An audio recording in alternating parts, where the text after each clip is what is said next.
ተወዳጁ አርቲስት አብዱኪያር በበርካቶች ዘንድ በጣም የሚወደድ ድምፃዊ በተለይ ስደት ልጆቿን በሚለው ዙሪያ በጣም በሚገርም ሁኔታ በህዝብ ዘንድ ተወዳጅነት ያገኘው ከዛም ብዙ ዘፈኖችን የሰራው አብዱኪያር 49ኛ ዓመቱን ልደቱን እያከበረ እንደሚገኝ ጭምርም የወጡት መረጃዎች ያሳያሉ።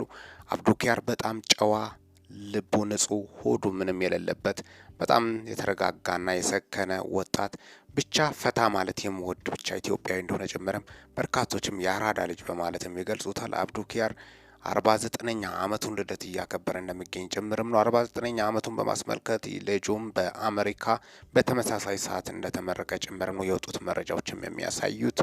እናትየውም በቅርብ ያጣ አልፎም ደግሞ የሊፍት አደጋ የደረሰበት አብዱኪያር ከህመም ከሁሉ ነገር አገግሞ አሁን በሙሉ ጤንነት እንደሚገኝ ጭምር ነው የወጡት መረጃዎች የሚያሳዩት።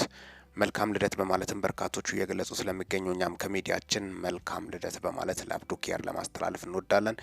ሚኪያስ ታቦር ኒውስን ሰብስክራይብ በማድረግ ወቅታዊና ታማኒ መረጃ አግኙ። ሰላም ቆዩልኝ።